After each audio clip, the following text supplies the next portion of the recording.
Welcome back to Cloudcast. I'm your network ninja, and today we're diving into something that bit me hard early in my Azure career. Picture this. I configured what I thought was a bulletproof network security group, explicitly allowing HTTPS traffic on port 443 from my application tier. Deployed to production, and nothing worked. Wait, you explicitly allowed the traffic and it still didn't work? That sounds like a nightmare to troubleshoot. It was. I spent 3 hours checking firewall rules, verifying my application was listening, even questioning my own sanity. Turns out, I had a deny rule with a lower priority number that was blocking all traffic before my allow rule ever got evaluated. I learned that day that in Azure NSGs, lower numbers mean higher priority, and that's the opposite of what my brain expected. Oh wow, so the order these rules get checked actually matters more than just having the right rule in place?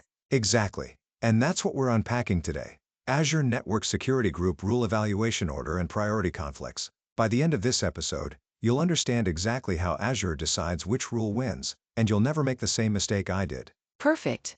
I've been meaning to dig deeper into NSGs. But let's start at the beginning. What exactly is a network security group, and what problem is it solving?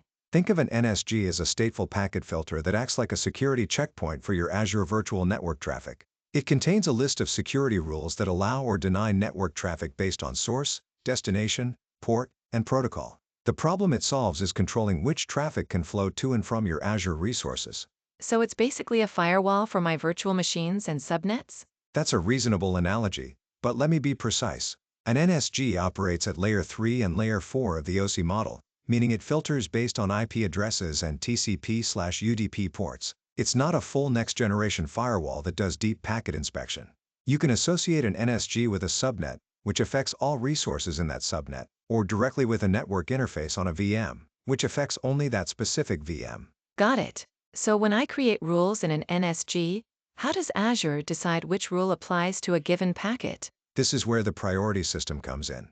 Every NSG rule has a priority value between 100 and 4096. Azure evaluates rules in priority order, starting with the lowest number. The first rule that matches the traffic wins, and Azure stops evaluating further rules. Think of it like a bouncer at a club with a very specific checklist. So if I have a rule at priority 100 that denies all traffic, and a rule at priority 200 that allows SSH on port 22, the deny rule wins because 100 is evaluated first? Exactly right. The deny all at priority 100 matches first, so your SSH allow rule at 200 never even gets considered. This is the most common mistake I see. People add allow rules without realizing a broader deny rule with a lower priority number is blocking everything upstream. That's counterintuitive. In my head, higher priority should mean more important, so higher numbers should win. You're not alone in that thinking, and it trips up a lot of people. Microsoft's documentation in the Azure networking docs explicitly states that lower numbers indicate higher priority. It's similar to how routing tables work, where more specific routes with lower administrative distances are preferred. The key mental model is, lower number equals evaluated first equals higher priority. Okay, so rules are evaluated lowest to highest priority number. But what about inbound versus outbound? Are those separate? Great question. Yes, NSGs maintain completely separate rule sets for inbound and outbound traffic. When a packet arrives at a network interface, Azure evaluates the inbound rules. When a packet leaves, Azure evaluates the outbound rules. These are independent evaluations with their own priority sequences. And you mentioned NSGs can be on subnets and network interfaces. What happens if I have both?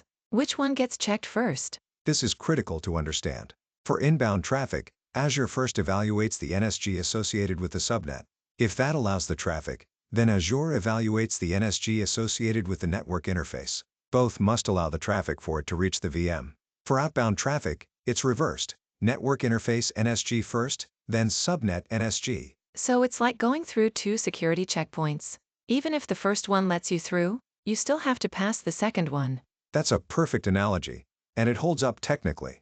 The traffic must pass both NSGs. This means the effective security is the intersection of both rule sets, not the union. If your subnet NSG allows port 443 but your NIC level NSG doesn't have a matching allow rule, the traffic is denied. What about those default rules I see when I create a new NSG? I noticed there are rules I can't delete. Azure creates 3 default inbound rules and 3 default outbound rules in every NSG. These have priority values of 65,000, 65,001, and 65,500, which are in a reserved range you can't use for custom rules. The default inbound rules allow traffic from the virtual network, allow Azure Load Balancer probes, and deny everything else. The default outbound rules allow traffic to the virtual network, allow traffic to the internet, and deny everything else. So that deny all inbound rule at priority 65,500 is why I need explicit allow rules for any traffic from outside my virtual network? Precisely. That's the implicit deny at the bottom of every NSG.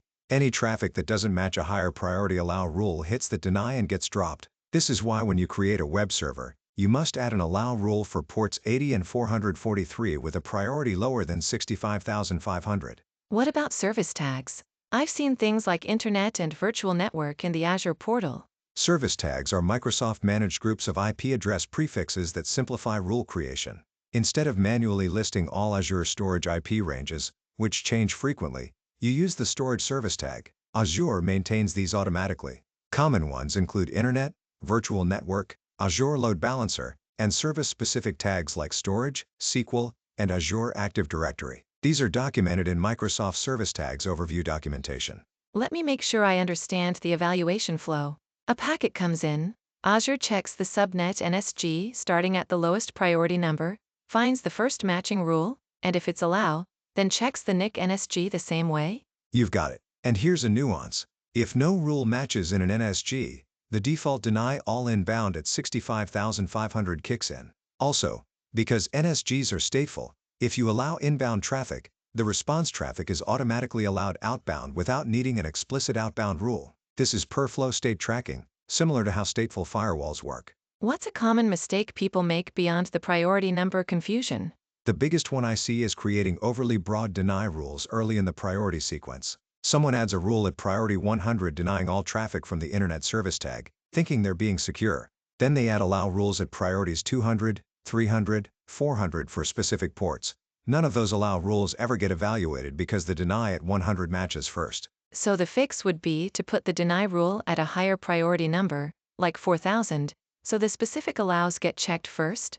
Exactly. The pattern should be specific allow rules at lower priority numbers, then broader deny rules at higher priority numbers. For example, allow HTTPS from Internet at priority 100, allow SSH from your admin IP range at priority 110, then deny all other Internet traffic at priority 4000.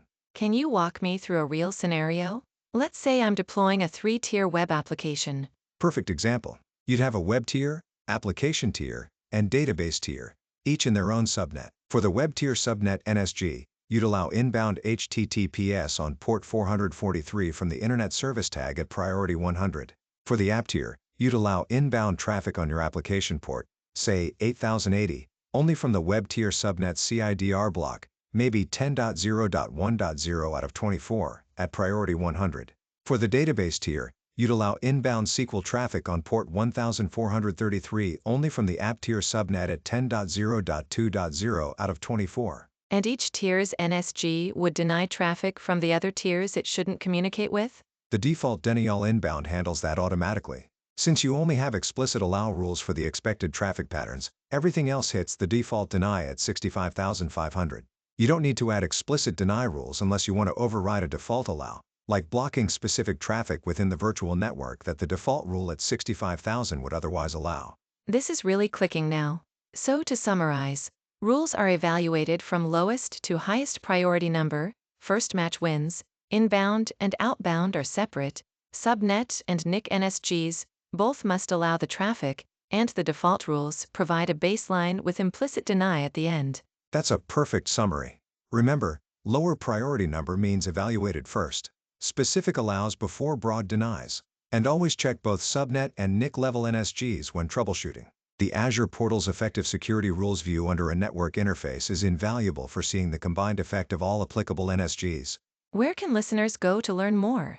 Microsoft's official documentation at docs.microsoft.com under Network Security Groups is comprehensive. Search for NSG Security Rules and Service Tags Overview. Also, the Azure Network Watcher has an NSG flow logs feature that shows you exactly what traffic is being allowed or denied, which is fantastic for troubleshooting. Thanks, Ninja. I feel way more confident about NSGs now. That's what we're here for. Remember, in Azure NSGs, low numbers win. Until next time, Keep your packets flowing and your rules in order.